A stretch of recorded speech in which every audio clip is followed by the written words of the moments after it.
Hello दोस्तों, हमारे YouTube channel स्वागत है। मैं बहुत ही सुंदर लाचारी नकटा गीत गाने जा रहे हैं। अच्छा तो लाइव शेयर सब्सक्राइब जरूर करिएगा दोस्तों। आप लोग के प्यार दुलार की हमको बहुत ज़रूरत है। मैं बहुत ही पीछे, वो भी जीरो है मेरा।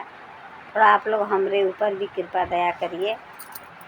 जुआ मती खेला राजा जुआड़ी, जुआ मती खेला राजा जुआड़ी।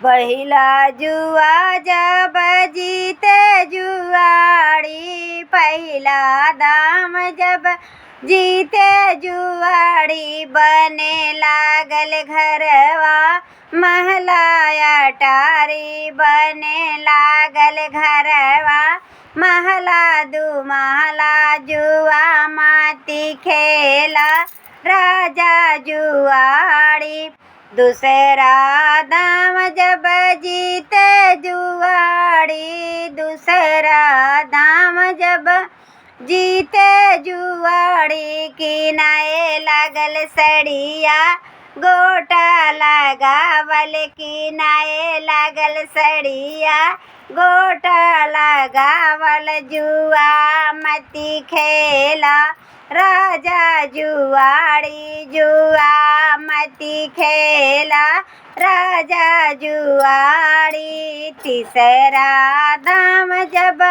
जीते जुआड़ी, बने लागल हरवा हीरा जड़ावल।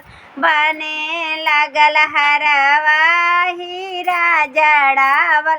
जुआ मती खेला राजा जुआड़ी, तीसरा दाम जब जीते जुआड़ी। तीसरा दाम जब जीते जुआड़ी, किनाए लागल पायल ओ घुघरू वाला। किनाए लागल पायल ओ घुघरू वाला। जुआ मती खेला राजा जुआड़ी, पाँचवा दाम जब हारे जुआड़ी। पाँचवा दाम जब हारे जुआड़ी, बेचे लागल घरवा महला दू महला। बेचे लागल हरवा घरवा महला दू महला। जुआ मती खेला राजा जुआड़ी, छठवा दाम जब हारे जुआड़ी। छठवा दाम जब हारे जुआड़ी, बेचे लागल सड़िया गोटा लगावल। बेचे लागल सड़िया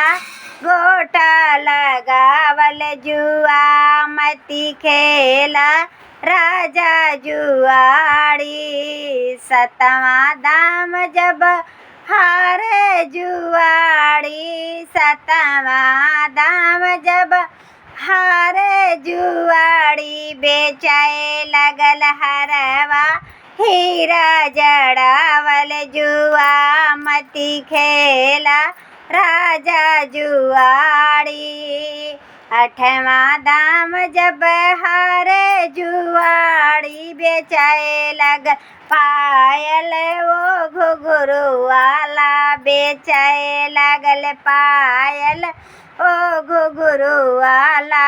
जुआ मती खेला राजा जुआड़ी।